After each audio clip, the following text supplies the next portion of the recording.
প্রিয় দর্শক সকলকে স্বাগত জানাচ্ছি মোহনার নিয়মিত আয়োজন ভিন্ন মাত্রায়। আমরা সাম্প্রতিক নানা প্রসঙ্গের আলোচনা শুনি। আজকের প্রসঙ্গ জুলাই সনদ ও সংস্কার, ঐক্য ও বিভাজনের রাজনীতি।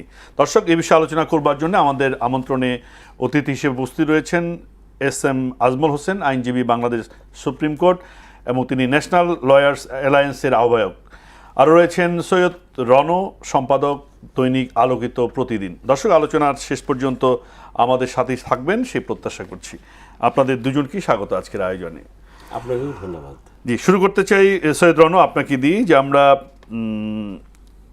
জুলাই অভ্যুত্থানের 2 বছর পূর্তিতে এসে পৌঁছেছি এবং এই উপলক্ষে বিভিন্ন রাজনৈতিক সংগঠন নানা রকম, কিন্তু বিশেষভাবে 1 মাসের একটি বড় কর্মসূচি নিয়েছে এনসিপি। এনসিপির যারা এখন নেতৃত্বে আছেন তারাই জুলাই আন্দোলনের সংগঠকের একটা ভূমিকা পালন করেছিলেন, আমরা সেটা জানি। তারা কতগুলো দাবি রেখেছে, তার একটি প্রধান দাবি হচ্ছে যে জুলাই সংস্কার বাস্তবায়ন, এটি, এবং জনজীবনের নানা রকম দাবিগুলো আছে। আপনার কাছে প্রশ্ন রাখতে চাই যে 2 বছরের মাথায় এসে জুলাইয়ের তাৎপর্যটা কতটা আছে, নাকি অনেকটা ফিকে হয়ে গেছে? কারণ আমরা দেখলাম যে জুলাইয়ের যে সংস্কার জাতীয় সনদ হলো, সেটি বাস্তবায়নের পথে, রাজনৈতিকভাবে বাস্তবায়নের পথে যেভাবে চাইছে এনসিপি জামাত, সেভাবে বিএনপি করছে না। মানে জুলাই কি এক ধরনের ফিকে হয়ে আসছে কিনা, বা আপনি কিভাবে এটিকে মূল্যায়ন করছেন? ধন্যবাদ আপনাকে, ধন্যবাদ আপনার মাধ্যমে মোহনা টেলিভিশনের যারা এই মুহূর্তে দেখছেন কিংবা পরে যারা দেখবেন, ধন্যবাদ সহ আলোচককে। আপনার প্রথমেই একটি কথার সাথে আমি সবিনয় দ্বিমত পোষণ করছি। জুলাই গণ অভ্যুত্থানের নেতৃত্বে আমরাও ছিলাম রাজপথে, আপামর জনসাধারণ ছিল। সেই ক্ষেত্রে কেউ যদি ওই আওয়ামী লীগের মতো মুক্তিযুদ্ধকে যেমন কুক্ষিগত করবার চেষ্টা করেছে, এরকম কুক্ষিগত করবার চেষ্টা করে, সেই কথার সাথে আমি সম্পূর্ণ দ্বিমত পোষণ করছি। জুলাই গণ অভ্যুত্থানটি বাস্তবায়ন করেছে এদেশের ছাত্র জনতা, আপামর জনসাধারণ এবং সব রাজনৈতিক দল, আওয়ামী লীগ ব্যতিরিকে, আওয়ামী লীগ অ্যালায়েন্স ব্যতিরিকে। সেখানে জামাতেরও ভূমিকা আছে, বিএনপিরও ভূমিকা আছে, এবং বর্তমানে এনসিপিরও ভূমিকা আছে। এনসিপি সম্মুখ সারিতে ছিল। বিএনপি যেটা বলবার চেষ্টা করেছে, বা সরকার যেটা বলবার চেষ্টা করছে, জুলাই কারো পৈতৃক সম্পত্তি না। এখন জুলাইকে যদি আমরা পৈতৃক সম্পত্তি বানাই, তাহলে মুক্তিযুদ্ধের মতো একটি বিতর্কিত বিষয়, যেটা আওয়ামী লীগ মুক্তিযুদ্ধকে কেন্দ্র করে বিতর্ক করবার চেষ্টা করেছে এবং জামাতকে কোণঠাসা করবার চেষ্টা করেছে, সেই রাজনীতিগুলো আমরা দেখেছি। আর এনসিপির যে কর্মসূচির কথা বললেন, সেই কর্মসূচির বাইরেও আমাদের চোখে পড়েছে যে মুক্তিযুদ্ধ বিষয়ক মন্ত্রণালয় বিভিন্ন কর্মসূচি নিয়েছে জুলাই গণ অভ্যুত্থানকে কেন্দ্র করে।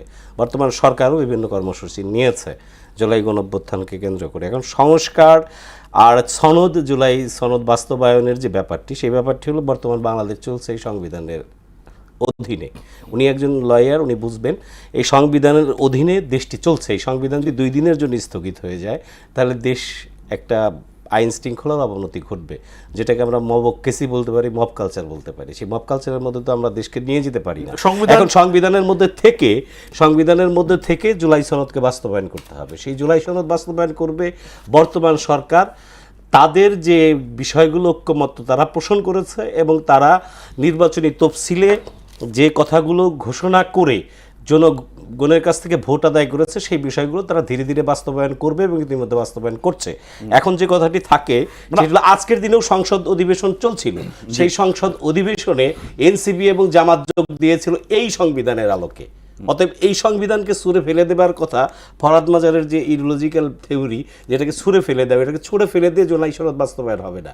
এইটাকে বেস করে আস্তে আস্তে ধীরে ধীরে এটাকে সংস্কার করতে হবে। যে পয়েন্টগুলো বিএনপি অন্তত একমত হয়েছে নোট অফ ডিসেন্টের বাইরে, সেই পয়েন্ট বিএনপি বাস্তবায়ন করবে বলে বিএনপি সব জায়গায় বলেছে, সর্বক্ষেত্রে বলেছে, এবং তারা প্রতিজ্ঞাবদ্ধ, এবং ধীরে ধীরে তারা বাস্তবায়নের দিকে যাচ্ছে। এখন আপনি যদি এখানে সংসদেও করলেন, এই সংবিধানের অধীনে গেলেন, কিংবা শেখ হাসিনার ফাঁসি, যদি আমরা শেখ হাসিনার ফাঁসিকে বৈধ ধরি, তাহলে এই সংবিধানই শেখ হাসিনার ফাঁসি নিশ্চিত করেছে। কাজে আইন শৃঙ্খলাকে বজায় রেখে, উনি অ্যাডভোকেট ভালো বলতে পারবেন, এবং সংবিধানকে বজায় রেখে সংবিধানকে কাটছাট করে জুলাই সনদের ভেতরে নিয়ে আসতে হবে। সেই ক্ষেত্রে বিএনপি একটা ইডিওলজিক্যাল থিওরির উপরে রাজনীতি করে, জামাত একটা ইডিওলজিক্যাল থিওরির উপরে রাজনীতি করে, এনসিপি একটা ইডিওলজি থিওরির উপরে রাজনীতি করে। এখন জামাত যদি চাপিয়ে দিতে চায় চায়, এনসিপি যদি তাদের ইডিওলজি বিএনপির ঘাড়ে চাপিয়ে দিতে চায়, সেটা বিএনপি অবশ্যই করবে না। বিএনপি তার ইডিওলজি বাস্তবায়ন করবে, যেটা তারা নির্বাচনের আগে ইস্তেহারে ঘোষণা করেছে কিংবা নোট অফ ডিসেন্টের মাধ্যমে জুলাই সনদের সাথে দ্বিমত পোষণ ক্লিয়ার করেছে। রণবে ক্লিয়ার, কিন্তু পাল্টা প্রশ্ন আসলে আমার করবার ইচ্ছে ছিল কিন্তু সেটা করব না, সেটা এস এম আজমল হোসেন আপনি বলবেন। যেটি বলছে যে সংবিধানের আলোকেই সংস্কার হবে, যেটি সংবিধানকে ছুড়ে দিয়ে নয়, এবং বিএনপির উপরে চাপিয়ে দেওয়া যাবে না কোনো দলের আইডিওলজিকে, বিএনপি তার মতো করেই দেবে, এবং বিএনপিকে জনগণ একেবারে 2/3 ভোটে ক্ষমতায় মানে আসনে ক্ষমতায় এনেছে, এটি বিএনপি একটা বড় শক্তি এবং জনগণের ম্যান্ডেট। ফলে কেন জুলাই সংস্কারের আপনাদের মতো করেই তারা চায় মানে বাস্তবায়ন করবেন? না, এখানে ধন্যবাদ আপনাকে, আমার সহ আলোচককেও ধন্যবাদ। দেখেন, আজকে জুলাই সনদ বাস্তবায়নের যে বক্তব্য আমার সহ আলোচক দিলেন, এই বক্তব্যটা it is version of BNP, সরকার দল আর কি, সরকারি দল। তো সরকারি দল এই কথাটা বলছে কিন্তু ক্ষমতায় আসার পরে, সরকার গঠন করার পরে, নির্বাচন পর্যন্ত কিন্তু এই বক্তব্য ছিল না। তো আমি খুব সরলভাবে একটি বিশ্লেষণ আপনার সামনে উপস্থাপন করতে চাই যে সংবিধান আমরা অনুসরণ করে রাষ্ট্র পরিচালনা করছি, এই সংবিধানটি আপনি যদি গোড়ায় আসেন, একেবারে আমি সরল বিশ্লেষণের কথা বলছি, 70 সালে যে আইয়ুব খানের লিগ্যাল ফ্রেমওয়ার্কের অধীনে যে নির্বাচনটা হলো, সেখানে কিন্তু একটা ন্যাশনাল অ্যাসেম্বলি ছিল, একটা প্রভিন্সিয়াল অ্যাসেম্বলি ছিল। তো প্রভিন্সিয়াল ন্যাশনাল অ্যাসেম্বলির গঠিত হয়েছিল কিন্তু পাকিস্তান জাতীয় পরিষদ এবং গণপরিষদ, সেখানে পাকিস্তানের সংবিধান রচনা করবার জন্য, যেখানে কিন্তু প্রভিন্সিয়াল অ্যাসেম্বলিতে জন্য যারা নির্বাচিত হয়েছিল তাদেরকে ওই গণপরিষদে অংশগ্রহণের কোনো সুযোগ ওই লিগ্যাল ফ্রেমওয়ার্কে ছিল না।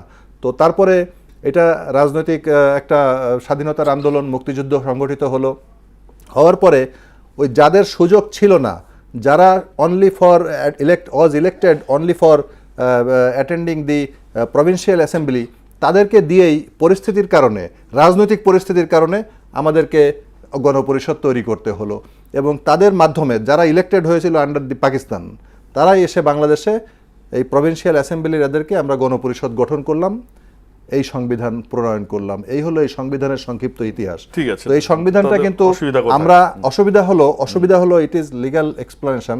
অসুবিধা হলো যে এটা যারা গ্রহণ করেছে এবং যারা প্রণয়ন করেছে তারা কিন্তু গণপরিষদের সদস্য হিসাবে নির্বাচিত হয়েছিলেন না বাংলাদেশের ভেতরে। তারা কিন্তু যারা ভোট দিয়েছিল তারাও কিন্তু পাকিস্তানের নাগরিক হিসেবে ভোট দিয়েছিল, তারাও নির্বাচন করেছিলেন প্রভিন্সিয়াল অ্যাসেম্বলি হিসেবে। না, কুটতর্ক কিনা, এটা আইনি তর্ক। আচ্ছা, এখন আমি আপনাকে বলি, আমি এখন এই সংবিধান যেহেতু আমাদের আকাঙ্ক্ষার, স্বাধীনতার আকাঙ্ক্ষার সংবিধান বলে যে আমরা মেনে নিচ্ছি, চালিয়ে দেয়া হচ্ছে, এইটা আমার সহ আলোচক ওনার বক্তব্যের ভিতরে একটা বাক্য বলেছেন যে একটা দল এটা দাবি করছে, এই মুক্তিযুদ্ধের ক্রেডিবিলিটি দাবি করছে, এই সংবিধান প্রণয়নের দাবি করছে একটি দল। এইখান থেকে কিন্তু এই সংকট, অর্ধ শতাব্দী ধরে আমরা এই সংকটের ভিতরে আছি। এই সংকট থেকে উত্তরণের জন্য কি করতে হবে? আমাদেরকে আমাদের মতো করে, আমাদের জনমানুষের আকাঙ্ক্ষার প্রতিফলন আসে এরকম একটা সংবিধান প্রয়োজন। সেটা এই সংবিধান উনি বলছেন কাটছাট করে, যদি প্রয়োজন হয় বিশ্বে এরকম আমাদের জনগণ কি আলাদা, মানে বাংলাদেশ থেকে আলাদা জনগণ? 72 সালে 72 স্বাধীনতা পরবর্তী সময় তো স্বাধীনতার আগে আমরা পাকিস্তান নাগরিক হয়েছিল কিনা? স্বাধীনতার আগে আমরা পাকিস্তানি নাগরিক ছিলাম, স্বাধীনতার পরে আমরা বাংলাদেশি নাগরিক হয়েছি, তাহলে আমাদের আইডেন্টিটি পরিবর্তন হয়েছে। সেই আমরা এই পরিবর্তিত পরিচিতির মানুষগুলো, আমরা আমাদের আকাঙ্ক্ষার পরিবর্তন হয়েছে, আমাদের শিক্ষা দীক্ষার উন্নয়ন হয়েছে, আমাদের আন্ডারস্ট্যান্ডিং ডেভেলপ করেছে। এই ডেভেলপড আন্ডারস্ট্যান্ডিং এর প্রতিফলন একটা সংবিধানে। স্বাধীনতার পরেই তো হয়েছে, স্বাধীনতার আগে ওই যে বললাম হয়েছে কাদের দ্বারা, কারা নির্বাচিত হয়েছিল, কখন নির্বাচিত হয়ে গেছিল? নির্বাচিত যারা ভোট দিয়েছে তারাও পাকিস্তানি নাগরিক ছিল, তখন যারা ভোটে অংশগ্রহণ করেছে, নির্বাচিত হয়েছে, তারাও পাকিস্তানি নাগরিক হিসেবে নির্বাচিত হয়েছে। আচ্ছা, এখন আসেন, আপনি যে কূটতর্ক বললেন, এটা কূটতর্ক না, এইটাই আইনি তর্ক। সরলভাবে এভাবেই দেখতে হবে, এইটা না দেখলে আপনি সমাধান পাবেন না। এই যে রাজনীতির ভেতরে আমার স্বার্থে, যখন রাজনীতিকে আমার স্বার্থে লাগবে তখন আইন ঢুকাবো, আইনি ব্যাখ্যা দিব, আবার আইনকে যখন ঠেলে পাশে ফেলে দেওয়া লাগবে তখন আমি আবার রাজনীতি করব। এই জায়গাটা থেকে সরে এসে সরলভাবে দেখতে হবে। আমার জনগণের মুক্তিযুদ্ধের আকাঙ্ক্ষা যেমন ছিল, ওই একই আকাঙ্ক্ষা তাড়িত হয়ে 24-এর ছাত্র জনতা আন্দোলনে অংশগ্রহণ করেছে, অকাতরে জীবন দিয়েছে, এবং এই 24-এর আন্দোলনের কিন্তু কোনো রাজনৈতিক দলের আহ্বানে সাড়া দেয় নাই কেউ। এটা দীর্ঘদিনের গবেষণায় দেখা গেছে যে কোনো রাজনৈতিক দলের ডাকে গত 15 বছর, শেখ হাসিনার যে 15 বছর অথবা 17 বছর কেউ সাড়া দেয় নাই। যে কারণে আপনাকে একটি অরাজনৈতিক নেতৃত্বের সামনে রেখে এই আন্দোলনটা করতে হয়েছে, এই অভ্যুত্থানটা করতে হয়েছে, এই বিপ্লবটাকে করতে হয়েছে এবং অতঃপর সফলতা এসছে। এখন যখন আপনি আন্দোলন করেছেন তখন কিন্তু এনসিপি ছিল না, তখন এই আকাঙ্ক্ষা তাড়িত মানুষের যে নেতৃত্বের প্রতি আস্থা রেখে মানুষ এসছে, সেই নেতৃত্ব কিন্তু তখন কোনো রাজনৈতিক দলের পরিচয় ছিল না, তারা কোনো রাজনৈতিক দলের পদপদবিতে ছিল না। পরবর্তীতে তারা এনসিপি গঠন করেছে। যারা এনসিপি গঠন করেছে ওই জুলাই অভ্যুত্থানের সম্মুখ সারির পুরোধা ব্যক্তিগণ, তারাই এনসিপি গঠন করেছে, ওরাই আন্দোলনের প্রকৃত আকাঙ্ক্ষা ধারণ করে বলে আমি বলবো। এবং তারপরে এই নির্বাচন হওয়ার আগে যে ঐক্যমত কমিশন হলো, তারপরে যে সংস্কার কমিশন হলো, ঐক্যমত কমিশনের জায়গাটাতে পরে আসবো। আপনি যে বলছেন যে এটার কৃতিত্ব এখন যারা আছে এনসিপি নেতৃত্ব দিচ্ছেন তাদেরই পাওয়া উচিত। নেতৃত্বের কৃতিত্ব বলেছি, অংশগ্রহণের কৃতিত্ব সবার আছে, সকল দলমত নির্বিশেষে অংশগ্রহণ করেছে, কিন্তু নেতৃত্ব দিয়েছে এরা। জি রণ ভাই, আমরা আসলে আওয়ামী লীগকে অভিযুক্ত করতাম যে ৭১, আপনি নিজেও বলেছেন যে ৭১-এর মুক্তিযুদ্ধের চ্যাম্পিয়নশিপ আওয়ামী লীগ নেওয়ার চেষ্টা করেছিলাম, এবং সেটির কারণে আওয়ামী লীগ ধিকৃত হয়েছে আপনার বিশ্লেষণে বা আপনাদের বিশ্লেষণে। কিন্তু একইভাবে যেটি বলছে যে এই যে ২৪-এর আসলে কে নেতৃত্ব দিয়েছে, মূল জায়গাটায় কে, নায়ক কে, এগুলো নিয়ে যে বিতর্কটা চলছে, মানে এটা সমাধান কিভাবে হতে পারে? যেটি একটি গুরুত্বপূর্ণ কথা বলছে যে রাজনৈতিক নেতৃত্বের ডাকে ২৪-এ আন্দোলন সংগঠিত হয়নি, বিএনপি ১৭ বছর ধরে চেষ্টা করেছে, সফল হতে পারেনি। তো যাই এখানে আপনার কাছে যে কথাটা আমি বলতে পারি, কোঠা বিরোধী আন্দোলন থেকে এক দফার আন্দোলন, সেই ক্ষেত্রে আন্দোলন এই যারা সম্মুখ সারির নেতৃবৃন্দ এরা প্রত্যাহারও করেছিল, সেটা আমরা দেখেছি। কিন্তু ছাত্র দলের নেতৃবৃন্দকে কিংবা শিবিরের নেতৃবৃন্দকে ক্রস ফায়ার দিয়ে মেরে ফেলা হয়েছে, তারা আন্দোলন কখনো প্রত্যাহার করেনি, ভয়ের মুখে, তোপের মুখে। আন্দোলনে নিরপেক্ষ কিছু মুখ সামনে থাকা দরকার, তারা ছিলেন। এখন কথাটা হলো যে এই আন্দোলনকে যদি কুক্ষিগত করা হয় তাহলে সমস্যা। সেই ক্ষেত্রে বিএনপি খুবই স্পষ্ট বলেছে, প্রধানমন্ত্রী স্পষ্ট বলেছে যে এই আন্দোলন বিএনপিরও পৈতৃক সম্পত্তি না, কারোই পৈতৃক সম্পত্তি না, সেই ক্ষেত্রে এই দেশের জনগণের পৈতৃক সম্পত্তি। এখন আসি দ্বিমত পোষণ করতে, কিন্তু বলেছিলেন যে আন্দোলনের ২৪-এর আন্দোলনের যে ট্রফি, চ্যাম্পিয়ন ট্রফি, সেটা ইংল্যান্ডে দিয়ে আসা হয়েছে। তো চ্যাম্পিয়ন ট্রফি তো আপনারা নিয়ে নিয়েছেন অলরেডি। না, এটা তারেক রহমান বিভিন্ন বক্তব্যে বলেছে, ইদানিং বক্তব্যে বলেছে, ইদানিং ২-৩ দিন আগেও একটি হয়েছে চিনমন্ত্রী সম্মেলন কেন্দ্রে, সেখানেও বলেছে তারেক রহমান, সেটি হলো যে এটি জনগণের অর্জন। জুলাই গণঅভ্যুত্থান বাংলাদেশের আপামর জনসাধারণের, ছাত্র জনতার অর্জন। সেই ছাত্র জনতার অর্জনের নেতৃত্বে ছিল অনেকেই, অনেকভাবেই অনেকে নেতৃত্ব ছিল। এখন শহীদ কোন দলের বেশি হয়েছে এটি একটি ভাবার বিষয়, পুঙ্গুত্ব কারা বেশি বরণ করেছে এগুলো ভাবার বিষয়। এই কুটতর্কে আমি যেতে চাই না। আমি সবিনয় অ্যাডভোকেট আজমল হোসেন মহোদয়ের সাথে দ্বিমত পোষণ করছি যে বিএনপি নির্বাচনের আগে বলেনি, বিএনপি নির্বাচনের আগে স্পষ্ট ঘোষণা করেছে তাদের নির্বাচনী ইস্তেহারে যে আমরা ক্ষমতায় আসলে এই পয়েন্টগুলো বাস্তবায়ন করব, এই পয়েন্টগুলো বাস্তবায়ন করব না। এবং এই জাতীয় ঐক্যমত্য কমিশনের যে আপনার এই রাষ্ট্র সংস্কার বা জুলাই সনদ, এই সনদের নোট অফ ডিসেন্ট দিয়েছে, তারা নির্বাচনের আগেই দিয়েছে। সেই ক্ষেত্রে যে পয়েন্টে বিএনপি নোট অফ ডিসেন্ট দিয়েছে সেই পয়েন্ট বিএনপি বাস্তবায়নের পক্ষে না। তারপরেও তারা সংসদে দাঁড়িয়ে বলেছে যে সংবিধান সংস্কারের লক্ষ্যে আসুন, আমরা সবাই মিলে একটি কমিটি গঠন করি, বসি, আলোচনা করি, তারপরে কিভাবে সংবিধান সংস্কার করা যায় সেটাই করতে হবে। এখন সংস্কারের প্রশ্ন আসলো কেন, এই টোটাল সংবিধানকে স্থগিত করা হলো না কেন, প্রশ্নটা এখানে থাকতে পারে।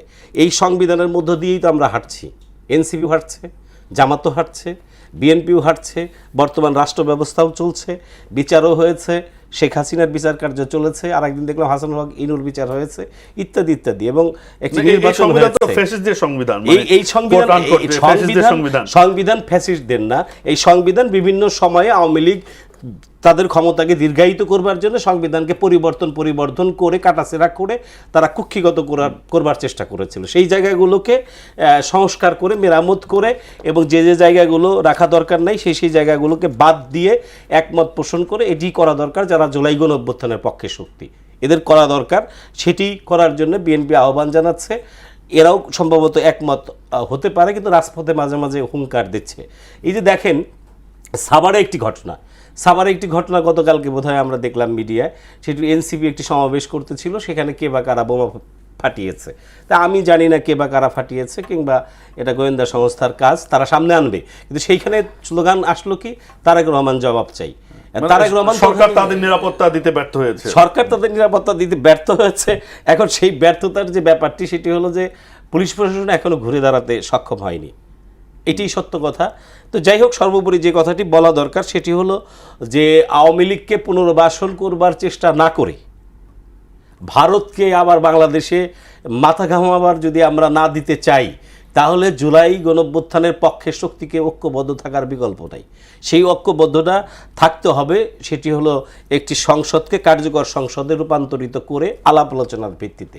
এখন রাজপথ উত্তপ্ত করলে তার বেনিফিশিয়ারি কারা হবে, এটা আমিও জানি, আপনারাও জানেন যে সেটা ভারত হবে। আপনার এই প্রশ্নটা নিয়ে আসতে চাই এস এম আজমল হোসেন, যে রাজপথ যদি উত্তপ্ত করে এই বিরোধী পক্ষ বা বিরোধী সংগঠন, তাহলে আসলে বেনিফিশিয়ালি সেই পরাজিত ফ্যাসিস্টরাই আসবে, এবং তারাও একভাবে হুমকি দিচ্ছে যে তারা ফিরে আসবে, শেখ হাসিনা ফিরবেন। ফলে এই পরিস্থিতিতে আপনাদের যে ঐক্যের জায়গাটা তৈরি হয়েছিল সেটি কি মানে ক্ষতিগ্রস্ত হচ্ছে কিনা, ফাটল তৈরি হচ্ছে কিনা, এটার সমন্বয় কীভাবে করবেন? ধন্যবাদ আপনাকে। আপনার এই প্রশ্নে আমি বলবো যে আমি তো ঐক্যের ভেতরে কোনো বিভাজন দেখছি না এখন পর্যন্ত। যা কথাবার্তার অমিল হচ্ছে কিংবা একটু বিপরীত কথাবার্তা আসছে, তো সেটা রাজনীতির কারণে রাজনৈতিক বৃন্দ এরকম বলে থাকেন, আমি এটাকে খুব সিরিয়াসলি নিতে চাচ্ছি না। আচ্ছা, ঐক্যের জায়গাটা আমি কেন দেখছি না, একটু আমার ব্যাখ্যাটা আমি দিই আপনাকে। যে আপনার বিএনপি যেটা আমার সহ আলোচক যেটা বললেন যে বিএনপি নির্বাচনে আগে ইশতেহারে খুবই আপনার টেকনিক্যালি মেকানাইজড টেকনিকে বলেছে, এটা টেকনিক্যাল ল্যাঙ্গুয়েজে এটা বলেছে, কিন্তু বাংলাদেশের জনগণ এত ট্যাকটিক্যাল কথা বোঝে না। বাংলাদেশের মানুষ খুব সরলভাবে বোঝে, এবং আমি শুরু থেকেই বলছি যে সরলভাবেই দেখতে চাই এটা।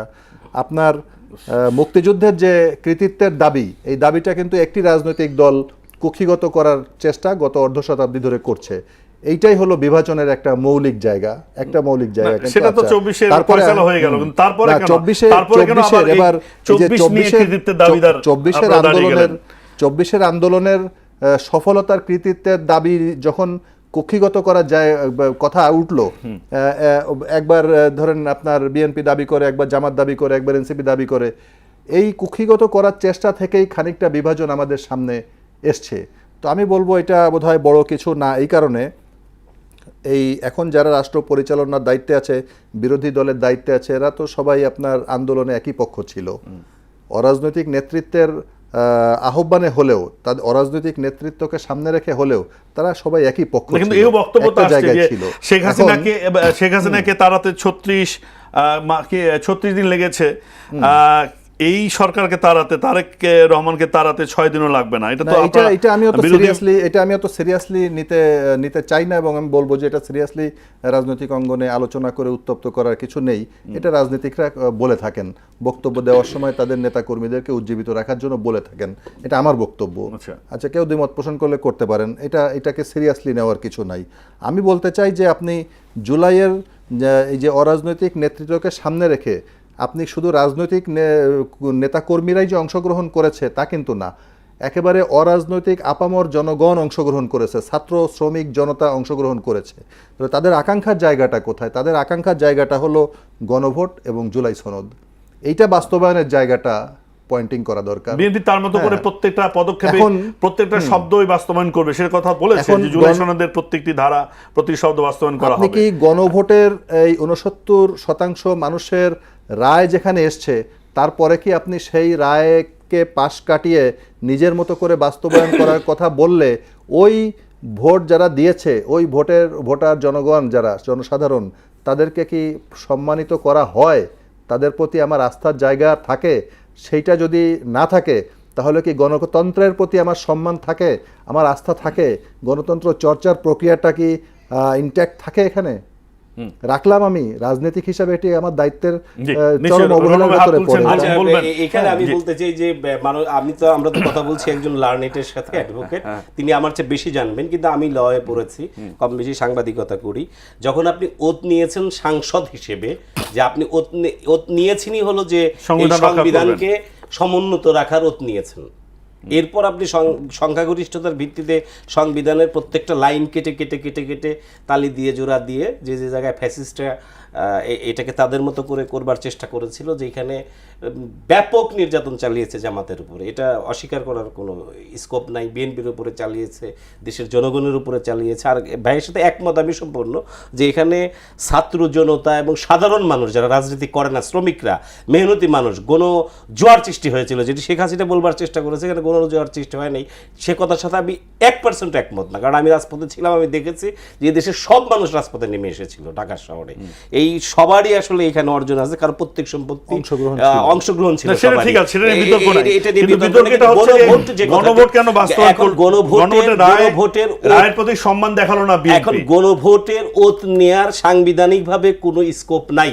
যখন আপনি সাংসদ হিসেবে ওত নিয়েছেন, শপথ নিয়েছেন যে আমি সংবিধানের আলোকে সাংসদ হিসেবে শপথ নিলাম, শপথ নিতে দেরি হলো কেন?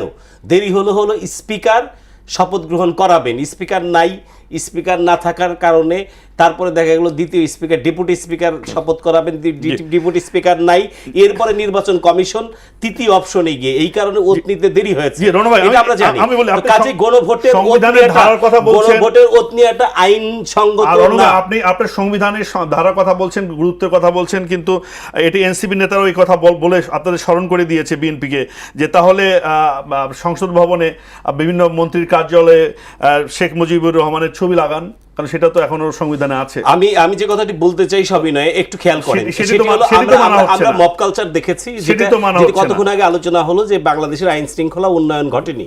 সেই বাংলাদেশের আইন শৃঙ্খলার উন্নয়ন ঘটাবার জন্যে যে জিনিসটি দরকার সেটি হলো যে একটি শ্রেণী বাংলাদেশকে ভঙ্গুর রাষ্ট্রে পরিণত করবার জন্য শেখ হাসিনার মুখোশকে ঢেকে অন্য মুখোশে দাঁড়িয়ে তারা বলবার চেষ্টা করছে এবং বাংলাদেশকে ভঙ্গুর রাষ্ট্র বানানোর পায়তারা করছে। বাংলাদেশকে ভঙ্গুর রাষ্ট্র বানানোর পায়তারার অংশ হিসেবে আমি বলছি যে সে শ্রেণীর কথা, যে সেটি হলো যে এই সংবিধানকে যখন আপনি স্টপ করবেন, 1 ঘন্টার জন্য একটি রাষ্ট্রে আইন শৃঙ্খলা স্থগিত থাকতে পারে না, আইন স্থগিত থাকতে পারে না। হাইকোর্টের গতিতে চলছে, সুপ্রিম কোর্টের গতিতে চলছে, সব কিছু ফাংশন করছে। সংবিধান সংস্কার করতে হবে। বিএনপি, জামাত, এনসিপি এরাই তো সংখ্যাগরিষ্ঠ, এরা বসে আলোচনার মাধ্যমে যে যে জায়গায় লাগে কাটাছেড়া করে তারা পুনরায় আপনাদের সংস্কার আলাদা একটা কমিটি করার কথা ছিল, কমিটি করার জন্য বিএনপি আহ্বান জানিয়েছিল সংসদে, আমরা প্রথম অধিবেশনে সেটি করা হবে সেটি বলা হয়েছিল, মানে আহ্বান জানিয়েছিল বিএনপি কমিটি করবার জন্য। সে কমিটি বোধহয় হয়েছেও কাজ, কমিটি মানে পরিষদের কথা বলছি, যে আরেকটা সংবিধান সংস্কার পরিষদ, তাই না? যেটা জুলাই সনদে পরিষদ না, এটা সংবিধান সংশোধন করার জন্য, সংস্কার না, সংশোধন ব্যবহার। এখন সংশোধন সেটিও তো বিএনপি বাস্তব করলো না, বিএনপি তো আলাদা করে ওত নেওয়ার কথা ছিল সেটিতে না। বিএনপি যেটা বলেছিল এই সংসদেই সংবিধান সংশোধন আমি পরিষদ হিসেবে কাজ করবে। এখানে বিশ্লেষণে যেতে হয়। এই ডক্টর আলী রিয়াজ আমেরিকা, আমি আসলে এই কথাগুলোতে যেতে চেয়েছিলাম না। আমেরিকা এই রাষ্ট্রটাকে কি রাষ্ট্র দেখতে চায়, কোন ভাবে দেখতে চায়, সেখানে মায়ানমার নিয়ে কি খেলা খেলতে চায়, ইন্ডিয়া কোন খেলায় লিপ্ত আছে, এগুলো সব আমরা জানি। ডিপি স্টেটের কথা জানেন, নানান কিছু আপনারাও জানেন। আমরা এত থলের বিড়ালে হাত দিতে চাই না। আসলে যেটা বলতে চাই সেটি হলো যে এখনো যে জায়গায় আছে, আমি প্রধানমন্ত্রীকে যেটি বলবো, অন্যান্য মন্ত্রীরা যাই বলুক, প্রধানমন্ত্রী আজ পর্যন্ত আমার জানা সত্ত্বে একজন সংবাদকর্মী হিসেবে বলছি যে গণ-অভ্যুত্থান, জুলাই গণ-অভ্যুত্থান শুধু বিএনপির প্রত্যেক সম্পত্তির কথা বলে নাই, আমি শুনিনি, অন্তত আমি কোনো পত্রপত্রিকায় শুনি নাই। কাজেই সে একেবারে লিবারেল একটা মানুষ আছে, তার সাথে বসে আলোচনা করে আমাদের এটা ফয়সালা করা দরকার। না ফয়সালা করলে যেটা হবে, বাংলাদেশের কপাল আরো দুর্গতি হবে। রণ ভাই, আমরা একটু বিরতিতে যাব, কিন্তু যে প্রশ্নটি আপনি উত্থাপন করেছেন যে বেশি ঘাটাঘাটি করলে থলের বিড়াল বের হয়ে যাবে, কিন্তু ইতিমধ্যে থলের বিড়াল বের হয়ে গেছে, কেউ কেউ বলছেন যে সেটি ঢাকবেন কিভাবে, সে নিয়ে আসবো। দর্শক, যাচ্ছি আমরা বিরতিতে, আমাদের সাথে থাকবেন। দর্শক, আমরা ছিলাম ভিন্ন মাত্রার আলোচনায়, জুলাই সনদ ও সংস্কার, ঐক্য ও বিভাজনের রাজনীতি, এই শিরোনামে কথা বলছিলাম। বিরতির পর সকলকে আবারও স্বাগত জানাচ্ছি। এস এম আজমল হোসেন, আপনার কাছে আসতে চাই, যেটি বলছে যে বেশি কথা বললে থলের বিড়াল বের হয়ে যাবে। এই বিড়ালটা কিন্তু বের করে দিয়েছে তত্ত্বাবধায়ক সরকারের 2-1 উপদেষ্টা। আমরা দেখেছি যে এখানে ডিপ স্টেটের প্রভাব ছিল, নানা রকম ক্ষমতার বলয় ছিল, এরকম একটি শক্তি চাইছিল যে নির্বাচনটা না হোক, আরও 5 বছর কন্টিনিউ হোক। এখানে নানা রকম খেলার কথা বলা হয়েছে, যে কক্সবাজারে সামরিক ঘাঁটি, মানবিক করিডোর দেয়া মিয়ানমারকে, এবং এক ধরনের আমেরিকা আমেরিকার কবলে এক ধরনের করাল গ্রাসের মধ্যে ঢুকে গেছে বাংলাদেশ, এরকমই বলবার চেষ্টা করেছেন বিপ্লবের সাথে জড়িত লোকেরাই।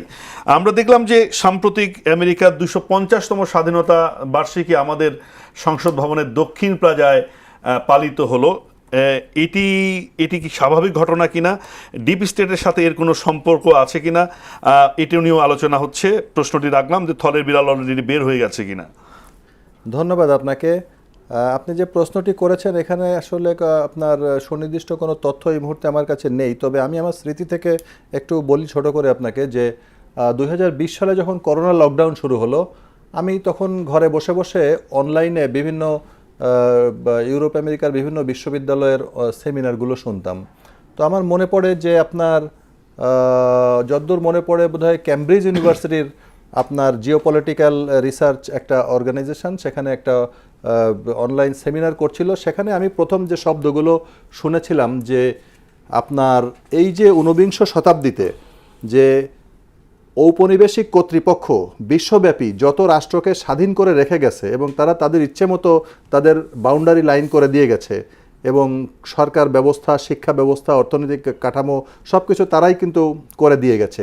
এই জায়গাটায় একটা আপনার একাডেমিশিয়ানরা নতুন একটা প্রশ্ন উত্থাপন করেছে যে এই কলোনিয়াল অথরিটির এই করে দিয়ে যাওয়া স্বাধীন রাষ্ট্রগুলোর জনগণ তারা যে ভূখণ্ডে বসবাস করছে এই ভূখণ্ডের যে সীমানা, এই সীমানা নিয়ে তারা সন্তুষ্ট কিনা, তারা যে পদ্ধতিতে রাষ্ট্র পরিচালিত হওয়ার অধীনে আছে এটা নিয়ে তারা সন্তুষ্ট কিনা।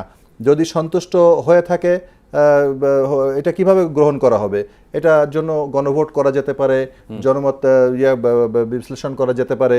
তো সেই জায়গাটায় তারা বলেছে যদি এমন দেখা যায় যে একটা গণভোট আয়োজন করা হলো এবং তারা এই সীমানায় আর সন্তুষ্ট না, তখন কি হবে?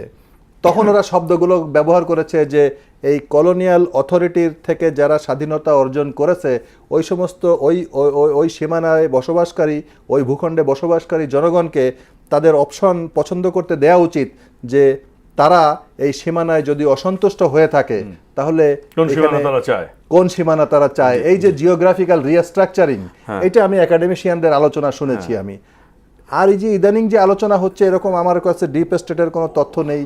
কিংবা আরেকটা জিনিস আমি দেখেছি, মানে এই যে জিওলজিক্যাল যে আপনি বলছেন রিস্ট্রাকচারিং, এটার মধ্যেই আমরা পড়ে যাচ্ছি কিনা, এটার ভিতরে আমরা পড়ে যাচ্ছি। আমরা এটা একাডেমিশিয়ানদের মুখে আলোচনা শুনেছি 2020-তে, হ্যাঁ, এবং আরো এরপরে আমি ধারাবাহিকভাবে ইউরোপিয়ান আমেরিকার অনেকগুলো ইউনিভার্সিটির এরকম আমি একটু শেষ করি আপনাকে। তো এই যে জিওগ্রাফিক্যাল রিস্ট্রাকচার, এই রিস্ট্রাকচারিং এর জায়গায় আপনার এই যে সাউথ এশিয়ার এই যে গাঙ্গেয় বদ্বীপ যে অংশটুকু, এটা কিন্তু আমাদের এই এশিয়ান কন্টিনেন্টে ভেরি ইম্পর্টেন্ট, জিওপলিটিক্যালি খুবই ইম্পর্টেন্ট। এটা সমস্ত দিক থেকে, আপনার যোগাযোগের দিক থেকে, অর্থনৈতিক বাণিজ্যিক দিক থেকে এখানে একটা সাম্রাজ্যবাদী একটা দৃষ্টি সবসময় থাকে, ইতিহাসে সবসময় ছিল এটা। তো এই জায়গা থেকে যদি আপনি দেখেন, পাশাপাশি আপনি যদি কনসিডারেশন নেন যে একটা বার্মা অ্যাক্ট বলে আমেরিকা একটা অ্যাক্ট কিন্তু তাদের পার্লামেন্টে পাশ করে রেখেছে, ওইটা কিন্তু একেবারে ফুল কনটেক্সট আমি কখনো জোগাড় করতে পারি নাই, কিন্তু অংশ যতটুকু পড়েছি সেটা একটু আদারওয়াইজ ইঙ্গিত বহ এই সাবকন্টিনেন্টে, মানে নতুন একটি রাষ্ট্র, বিশেষ একটি রাষ্ট্র হবে সেটা পরিষ্কার না, বাট এখানে সাম চেঞ্জ ইজ কামিং, তারা চায়।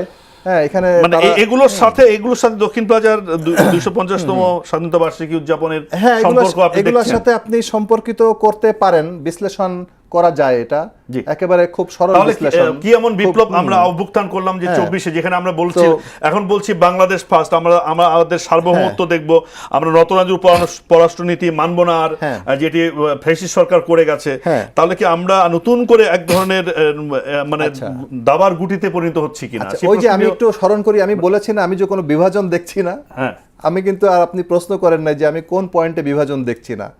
আমি বিভাজন দেখছি না একটা পয়েন্টে, সেটা হলো শেখ হাসিনাকে আর ফিরতে দেয়া যাবে না, ফ্যাসিস্ট আওয়ামী লীগকে আর ফিরতে দেয়া যাবে না। এই পয়েন্টে আবার সকল পক্ষ এখন একমত। আরেকটা পয়েন্ট হলো এখন মার্কিনীদের কিভাবে তুষ্ট করে থাকা যায়, কেউ সরকারে আছে, কেউ বিরোধী দলে থেকেই সন্তুষ্ট। জি, মানে আমি কোনো বিভাজন সব দেখছি না, পক্ষই তুষ্ট করতে চায়। সব পক্ষই তো তুষ্ট করতে চায় এটা। জি, আমি তো বিভাজন দেখছি তাহলে না সৈয়দ এখানে। রহমান, না, এই যে বাংলাদেশ ফার্স্ট আমরা বলছেন, তারেক রহমানও কিন্তু বলছেন যে প্রথমে বাংলাদেশের স্বার্থ, আমরা আর কোনো পক্ষে ঝুঁকে যাব না, কিন্তু তারপর দেখা গেল যে ইউনিসের করা বাণিজ্য যে চুক্তি সেটি কিন্তু আছে, অব্যাহত আছে। চীনে গেল, অনেকেই বলছিলেন চীনে ঝুঁকে পড়লো কিনা, এবং এটা কি পাল্টা এক ধরনের কাভার দেওয়ার জন্য কি আবার দক্ষিণ প্লাজায় মার্কিনীদের উপস্থিতি, মানে এই অনুষ্ঠান হলো, মানে কি খেলা না, চলছে? সবার আগে বাংলাদেশ, যেটি তারেক রহমান বলেছে। এখন এইখানে যে আলোচনাগুলো রাষ্ট্র বিশ্লেষকরা করবার চেষ্টা করেছেন সেটি হলো আগের থেকেই এটা আমরা জানি যে মিজোরামের কিছু অঞ্চল, মায়ানমারের কিছু অঞ্চল, ভারতের মিজোরাম, মায়ানমার এবং পার্বত্য চট্টগ্রামের কিছু অঞ্চল নিয়ে একটি রাষ্ট্র, যেখানে একটি খ্রিস্টান রাষ্ট্র গঠিত হবে, যে রাষ্ট্রটি ইসরায়েলের মতো ফাংশন করবে। করলে এখানে আমেরিকার একটি ঘাঁটি দরকার দক্ষিণ পশ্চিম এশিয়ায়। সেই ঘাঁটিটি হলে এখানে বসে বসে তারা ভারতকে কিংবা পাকিস্তানকে কিংবা চায়নাকে তারা নিয়ন্ত্রণ করতে চায়। এটা হলো আমেরিকার উচ্চাভিলাষ। এটাই তো বিষয়। এখন এইটাকে ডিপ স্টেট বা যে ভাষায় আপনি বলেন, যেটা ভাই লার্নেড বললেন, বার্মা অ্যাক্ট, কিংবা আপনি বললেন যে 250তম বর্ষপূর্তি যেটি দক্ষিণ প্লাজায় সংসদের হলো, এগুলো হলো এই ক্ষুদ্র ক্ষুদ্র ইঙ্গিতগুলো এটি না, তাহলে 24-এর আন্দোলনের সাথে এই ডিপ স্টেটের সংশ্লিষ্টতা আছে কিনা, আমি সরাসরি যদি বলি মানে এখন আমেরিকার সংশ্লিষ্টতা ছিল কিনা। অনেকে এটা বলছেন যে আমেরিকার সংশ্লিষ্টতা ছিল, সেখানে কত 36 মিলিয়ন টাকা এখানে ঢেলেছে ট্রাম্প, এটা ভাষ্য দিয়েছেন। এবং শেখ হাসিনা তো কথা বলেছিলেন, আমরা নিন্দা করতে পারি, যে কোন একটি পক্ষ, কোন একটি শ্বেত চামড়ার, তারা চাচ্ছে যে কক্সবাজারকে তাদের দিয়ে দেওয়া হোক, মানে আমাদের সেন্ট মার্টিনকে, তাহলে আমি ক্ষমতা থাকতে পারতাম। মানে ওগুলো কি এখন মিলে যাচ্ছে কিনা? না, এইখানে যে ব্যাপারটি সত্য কথা যেটি বলতেই হয়, সেটি হলো যে আপনার সেনাবাহিনীর যে ভূমিকাটি আমরা দেখেছি গণঅভ্যুত্থানের সময়, সেটি হলো শেখ হাসিনাকে তারা কিন্তু বিমানে করে ইন্ডিয়ায় পাঠিয়ে দিয়েছে। তার মানে শেখ হাসিনাকে রক্ষা করলো। 1 ঘন্টা যদি আরও শেখ হাসিনা ওখানে স্টে করতো, তাহলে তাকে ছাত্র জনতা কী করতো গণভবনে ঢুকে, সেটা আপনারা জানেন। এখন শেখ হাসিনা ইন্ডিয়ায় বসে বসে প্রাসঙ্গিক।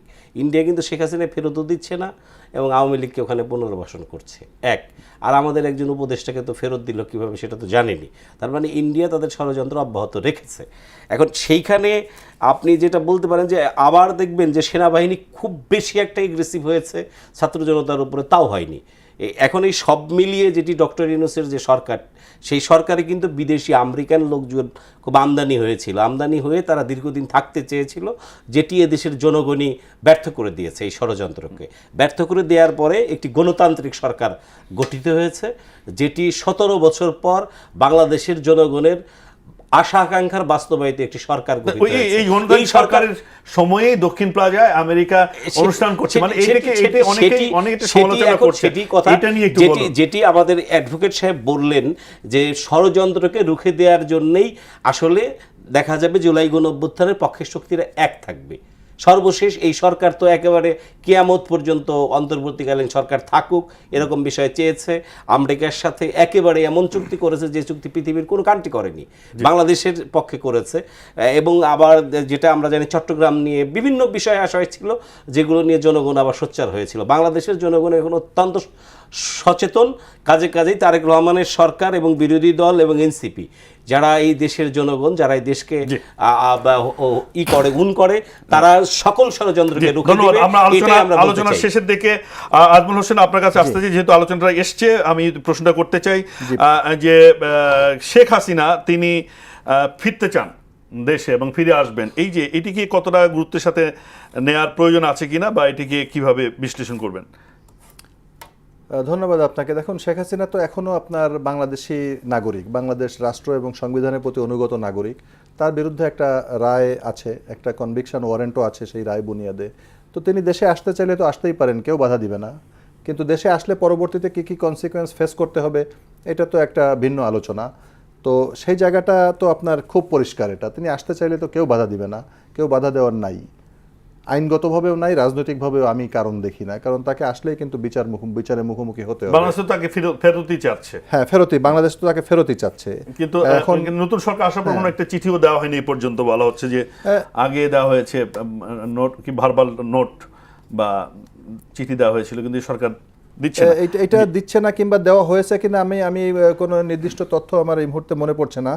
তবে আপনার একটা জিনিস হলো যে সংকট, আমরা তো একমত যে একটা সংকটের ভেতরেই আমরা আছি, এর তো আমরা একমত, রাজনৈতিক সংকটের ভেতরেই আছি। এই সংকট থেকে উত্তরণের সূত্রটা কিন্তু সংকটটা কি? এনসিপির যে বর্তমান আহ্বায়ক মাননীয় সংসদ সদস্য নাহিদ ইসলাম, যিনি নতুন রাজনৈতিক বন্দোবস্তের যে আহ্বান জানিয়েছিলেন আগস্টের 3 তারিখে, জি। সেই রাজনৈতিক বন্দোবস্ত বাস্তবায়নের উদ্দেশ্যে আমরা যে জুলাই জাতীয় এক সনদ মিনিট আছে, করলাম, শেষ করতে হবে, হ্যাঁ। জুলাই জাতীয় সনদ করলাম, এই জি। জাতীয় সনদ বাস্তবায়নের ভেতরেই কিন্তু সকল সংকটের সমাধান। সম্পূর্ণ সমাধান রয়ে গেছে। এই জায়গাটায় কেউ আপনার বুঝেও হয়তো বুঝতেছে জি, না। সকল আমি আমি যে কথাটি সমাধান হতো। বলতে চাই যে 0.5%ও সম্ভাবনা নাই শেখ হাসিনা বাংলাদেশে আসবে। তাহলে শেখ হাসিনা বাংলাদেশে আসবে, এই মেসেজগুলো কেন বারবার আসছে? এই মেসেজগুলো আসছে হলো বাংলাদেশের জনগণকে আরেকটি অভ্যুত্থান করবার জন্য শেখ হাসিনা ও দেশ থেকে ডাক দিচ্ছে, যেটি বাংলাদেশের মানুষ কর্ণপাতই করছে না। তার মানে আওয়ামী লীগ আগামী 20 বছরের জন্য রাজনীতিতে প্রাসঙ্গিক হবে না। আওয়ামী লীগের দিল্লিতে দাফন হয়ে গেছে আওয়ামী আবার লীগ। এই যে এটা সংবিধানের স্বরাষ্ট্রমন্ত্রী বলেছেন। এই সংবিধানের জি। যে পক্ষে বলছেন, এই সংবিধান অনুযায়ী কিন্তু শেখ হাসিনাই বৈধ প্রধানমন্ত্রী। যদি এই সংবিধানের কথা বলেন, এটাকে ইন্ট্যাক্ট সেটা তো রাখতে আরেক বলেন। ধরনের আলোচনায় চলে না, গেছে। এই সংবিধানের আইনগত কথা এই এটা। সংবিধানের এটা আমার আলোকে- মতামত না, এই আইনগত কথা এই এটা। সংবিধানের আলোকে হ্যাঁ, এই সংবিধানের সংবিধানকে- আলোকে শেখ হাসিনা 1% এই বৈধ প্রধানমন্ত্রী না। এই সংবিধান কারণ যদি এই আঁকড়ে ধরতে সংবিধানের চান, আর্টিকেলে আপনি- মহামান্য হাইকোর্ট না না, ওইটা দেওয়ার ক্ষমতাও সুপ্রিম কোর্টের ছিল না। ওইটাও একটা প্রহসনমূলক অর্ডার। আপিলেট ডিভিশন ওটা তৎকালীন একটা প্রহসনমূলক অর্ডার, ভেরি ফার্সিক্যাল অর্ডার। ওইটা দেওয়ার ক্ষমতা তখন মানে সুপ্রিম কোর্টের আইনগতভাবে ছিল না আমি এই গণঅভ্যুত্থানের বিষয়টি- পরে। আমি এই বিষয়টি চ্যালেঞ্জ করলাম। আর সেটি জুলাই হলো যে বর্তমান নির্বাচিত জুলাই সরকার জাতীয় সনদ, 100% বৈধ জুলাই সরকার এই জুলাই সংবিধানের জাতীয় আলোকেই। সনদটা কিন্তু এই সংবিধানের আলোকে বাস্তবায়ন হয় নাই। ওটা প্রিয়াম্বেলে কিভাবে ওইটা ওই অর্ডারটা হয়েছে এটা বলা আছে, এবং রাষ্ট্রপতি ওই আদেশটা কিন্তু এই সংবিধানের ক্ষমতা বলে দেন নাই। জি। মানে একটি এটা পরিষ্কার, জনগণের এটা। আকাঙ্ক্ষা বুঝছেন? বাস্তবায়ন জি, হয়ে গেল। সেটি- সকল সেটি হয়তো সংকটের সময় সমাধান থাকলে হলো আলোচনা জুলাই করা যাবে। চার্টার বাস্তবায়নের ভেতরে। আজমল হোসেন, আপনাকে অসংখ্য ধন্যবাদ। সৈয়দ রনো, আপনাকে অসংখ্য ধন্যবাদ। ধন্যবাদ নিশ্চয়ই আপনাদের সবাইকে। সময় হচ্ছে সবকিছু। এই সংবিধানের আলোকেই বড় বর্তমান ডাক্তার সরকার আসলে 100% সময়ের বৈধ। সাথে এই বিতর্কগুলোর অবসান হবে বলে আমরা মানি, সেটি আমরা দেখতে পাবো। দর্শক, আপনাদের অসংখ্য ধন্যবাদ। সকলে ভালো থাকবেন। আগামী আয়োজনে দেখা হবে অন্য কোনো অতিথি এবং বিষয় নিয়ে। ভালো থাকুন। শুভরাত্রি।